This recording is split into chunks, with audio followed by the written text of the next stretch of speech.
Good morning everyone. My name is Sanjay and आज हम जो है डिस्कस करने जा रहे हैं HTML CSS XML पेपर के लिए जो previously most important ask question है उनको हम डिटेल्ड मैनर में डिस्कस करेंगे। तो चलिए स्टार्ट करते हैं। क्वेश्चन नंबर फर्स्ट है, what does double C stands for in the context of email. तो ईमेल में बेसिकली जब हम किसी को ईमेल भेजते हैं तो फ्रॉम में उसका ईमेल एड्रेस आता है जो ईमेल भेज रहा है, और टू में उसका ईमेल एड्रेस आता है जिसको हम ईमेल भेज रहे हैं। और दो टर्म्स यूज होते हैं, CC which is carbon copy and BCC it's a blind carbon copy.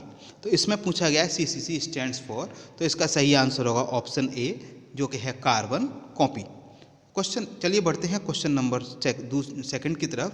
Which element on a home page typically contents the website logo and navigation bar. तो नॉर्मली वेबसाइट जो है कुछ सेक्शंस में divide होती है, जो कि है हमारा header, side bar, body and footer. तो नॉर्मली जितने भी नेविगेशंस मेनू हैं, जैसे कि होम है, अबाउट अस है, कैरियर है, कॉन्टैक्ट अस है, ये सभी हमारे नेविगेशंस मेनू हैं। मतलब हम इन पर क्लिक करके वेबसाइट के किसी पेज पर नेविगेट कर सकते हैं। और वेबसाइट का लोगो जो होता है वो हमारे लेफ्ट साइड में हेडर पे ही होता है। तो इसका सही आंसर होगा header, option C header is the correct answer. चलिए बढ़ते हैं क्वेश्चन नंबर 3 की तरफ। Which of the following is an example of client in client server model. तो क्लाइंट सर्वर मॉडल बेसिकली होता क्या है, इसमें क्लाइंट एक रिक्वेस्ट रेज करता है और जो रिक्वेस्ट होती है वो सर्वर के पास जाती है और सर्वर उस रिक्वेस्ट को प्रोसेस करता है और जो भी रिजल्ट है वो उस क्लाइंट को सेंड कर देता है। तो बेसिकली इसमें यहाँ पर पूछा गया है कि विच of the following is an example of client in client server model. तो यहाँ पर जो क्लाइंट है वो बेसिकली क्या होता है, वो वेब ब्राउजर होता है। उस वेब ब्राउजर से ही जो भी आप रिक्वेस्ट को जनरेट करते हैं और सर्वर उसको प्रोसेस करता है। तो इसका सही आंसर है ऑप्शन ए वेब ब्राउजर।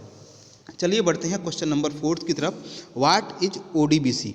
तो वो basically ODBC stands for open database connectivity. तो जब भी आप कोई एप्लीकेशन बनाते हैं तो उस दौरान ना आपको अपने एप्लीकेशन को डेटाबेस से कनेक्ट करने की ज़रूरत पड़ती है। तो बेसिकली ये एक तरीके की API होती है जो आपको कनेक्ट करती है आपके RDBMS से। RDBMS stands for relational database management system. तो इसका जो सही आंसर होगा वो होगा option C, a standard API for connecting to relational database. चलिए बढ़ते हैं नेक्स्ट क्वेश्चन की तरफ। Question number 5, which HTML attribute it use to provide alternative text for image. इसका मतलब ये है जैसे कि आपने कोई भी अपने वेब पेज में इमेज लगाई, अब वो इमेज मान के चलिए जो भी सर्वर की स्पीड या सर्वर की बैंडविड्थ या सर्वर की जो भी स्पीड आ रही है उसके कारण जो इमेज जो है हमारी पूरी तरीके से लोड नहीं हुई। तो उस टाइम में क्या होगा, जो भी आप ऑल टेक्स्ट में डिफाइन करेंगे वो टेक्स्ट आपको यूजर को उस टाइम पे दिखेगा। तो वो सारी के सारे जो ऑल्ट टेक्स्ट जो हम डिफाइन करते हैं वो डिफाइन करते हैं हम ऑल्ट टैग के अंदर। तो इसका सही आंसर होगा ऑप्शन ए ऑल्ट टैग। तो चलिए बढ़ते हैं नेक्स्ट क्वेश्चन की तरफ। Question number 6, what does ODBC stands for in the context of database connectivity. तो जैसा मैंने पहले बताया था, ODBC O stands for open, D stands for database, DB stands for database, C for connectivity. तो इसका सही आंसर होगा option C open database connectivity. चलिए बढ़ते हैं नेक्स्ट क्वेश्चन की तरफ। Question number 7, in HTML what is the purpose of an attribute. तो देखिए हमारे HTML में एक HTML टैग होता है और उसका एट्रीब्यूट होता है। तो कोई भी HTML टैग है तो एट्रीब्यूट क्या करता है, उसकी फंक्शनलिटी को और अच्छी तरीके से एलेबरेट करता है।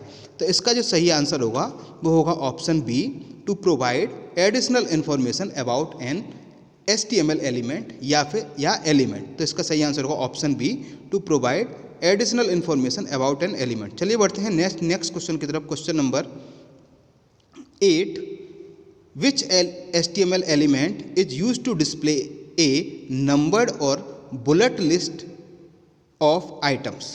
तो इसका जो है सब ऑप्शन ए है वो UL है। UL बेसिकली अनऑर्डर्ड लिस्ट होता है। B जो है LI ये होता है list item, OL ordered list, और D जो होता है P यानी कि ये एक हमारा पैराग्राफ टैग होता है। तो इसका जो सही आंसर होगा वो होगा option C OL ordered list. Basically tag जो होता है वो हमारे नंबर्ड और बुलेट लिस्ट को डिस्प्ले कराने के लिए होता है। तो इसका सही आंसर होगा ऑप्शन सी OL। चलिए बढ़ते हैं नेक्स्ट क्वेश्चन की तरफ। Question number 9, how can you create a line break within a paragraph without starting a new paragraph. तो लाइन ब्रेक के लिए बेसिकली क्या करते हैं, हम BR टैग का इस्तेमाल करते हैं। और ध्यान रखिएगा, BR टैग जो होता है वो एम्प्टी टैग होता है या वॉइड टैग होता है। इसका मतलब ये है कि इस टैग को लगाने के बाद आपको इसको क्लोज करने की जरूरत नहीं। तो एम्प्टी एलिमेंट या एम्प्टी टैग वो टैग होते हैं जो ओपन तो होते हैं लेकिन उनको क्लोज करने की कोई रिक्वायरमेंट नहीं होती। तो इसका सही आंसर होगा ऑप्शन बी, BR एलिमेंट।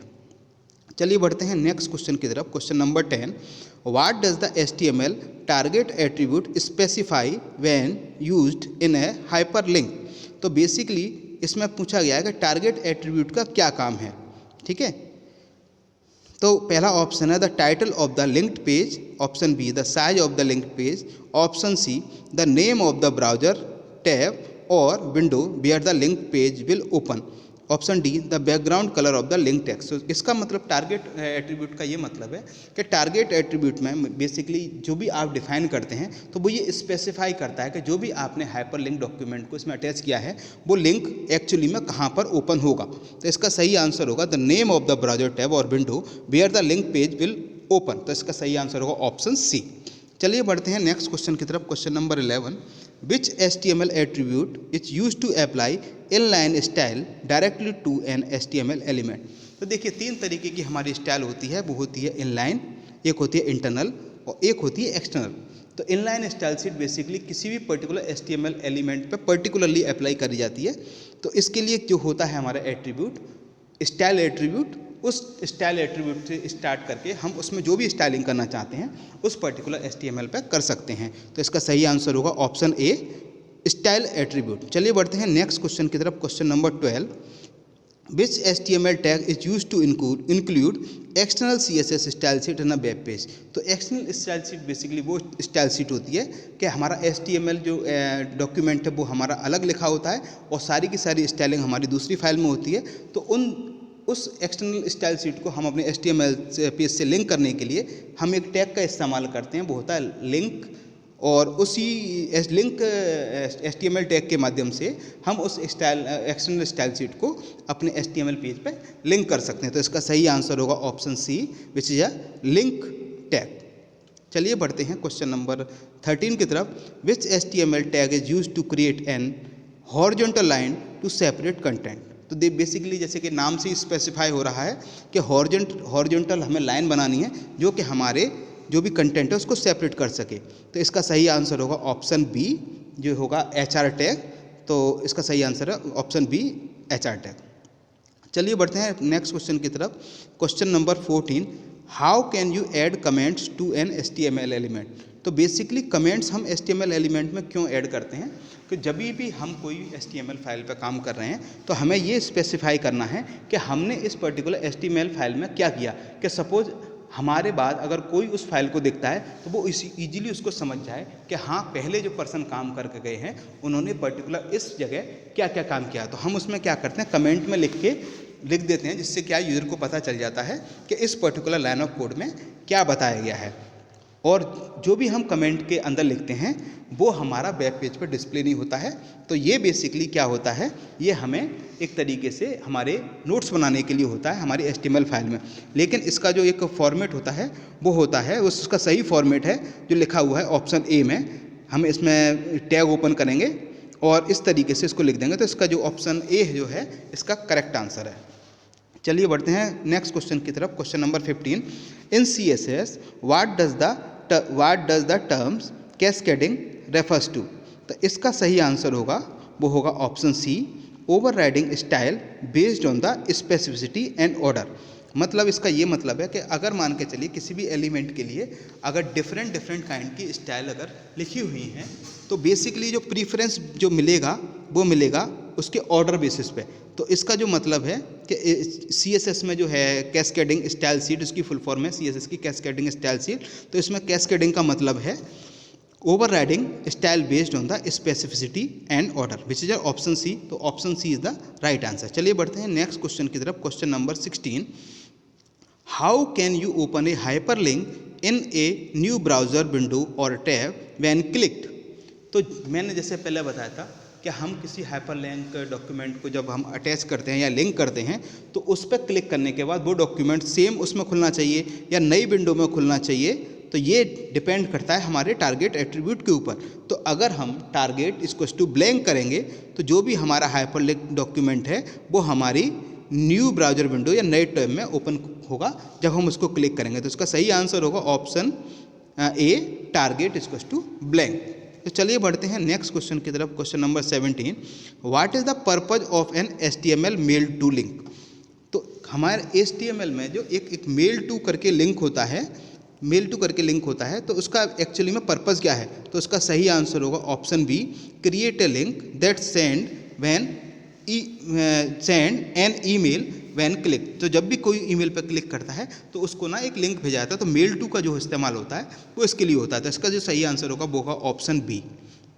चलिए बढ़ते हैं नेक्स्ट क्वेश्चन की तरफ। What is the purpose of DL element in HTML। तो DL basically specify description list. तो इसका जो सही आंसर होगा वो होगा option A, create a description list. चलिए बढ़ते हैं नेक्स्ट क्वेश्चन की तरफ। Question number 19, what does the colspan attribute in the TH और TD एलिमेंट स्पेसिफाई। तो इसका सही आंसर होगा option B, the number of column a cell should span. चलिए बढ़ते हैं नेक्स्ट क्वेश्चन की तरफ। What is the purpose of the HTML naive tag element in a web layout. तो बेसिकली नेव का जो, जैसे कि नेव स्पेसिफाई करता है नेविगेशन के लिए, तो इसका जो है बेसिकली नेविगेशन आप जानते हैं किसी वेब पेज में जो हमारे हेडर पे लगे होते हैं, home, about us, contact us, career, ये सभी हमारे नेविगेशन है। तो बेस का जो सही आंसर होगा to create a navigation bar और मेन्यू। तो इसका सही आंसर होगा option A, to create a navigation bar और मेन्यू। चलिए बढ़ते हैं नेक्स्ट क्वेश्चन की तरफ। Question number 21, which CSS property is use to control the space between the content of an element and its border. तो पहला option है margin, second option है padding, option C border spacing, option D layout spacing. तो इसका सही answer होगा padding. Option B is the right answer, padding is the right answer. चलिए बढ़ते हैं नेक्स्ट क्वेश्चन की तरफ। Which HTML meta tag is use to specify the character encoding for an HTML document.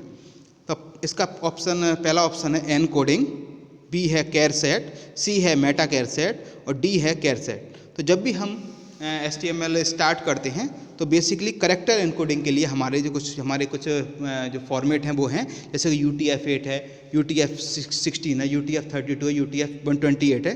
तो बेसिकली ये क्या है, इसको हम मेटा कैर सेट के अंदर डिफाइन करते हैं। तो इसका सही आंसर होगा option C, meta charset. चलिए बढ़ते हैं नेक्स्ट क्वेश्चन की तरफ। Question number 23, which HTML element is use to markup text as a keyboard input. तो जब भी कीबोर्ड इनपुट के लिए हम कोई मार्कअप करते हैं तो उसका एक टैग होता है, वो होता है KBD। तो इसका जो सही आंसर होगा वो होगा ऑप्शन बी, KBD। चलिए बढ़ते हैं क्वेश्चन नंबर 24 की तरफ। How do you represent the colour red using RGB notation in HTML। तो बेसिकली RGB क्या होता है, red green blue, it's a combination of the colour. तो इसमें जो हम रेड को रिप्रेजेंट करेंगे वो करेंगे RGB 25500। तो इसका जो सही आंसर होगा वो होगा ऑप्शन ए, RGB ब्रैकेट 255,0,0। तो इसका सही आंसर होगा ऑप्शन ए। चलिए बढ़ते हैं नेक्स्ट क्वेश्चन की तरफ। Question number 25, what is the hexadecimal colour code for a colour blue.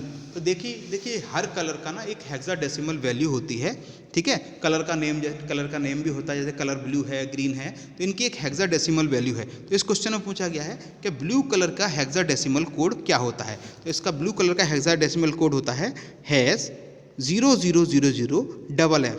तो इसका जो सही आंसर होगा वो होगा ऑप्शन सी, #0000FF। तो आई होप आपको सारे क्वेश्चंस के एक्सप्लेनेशन समझ में आएंगे। Thank you.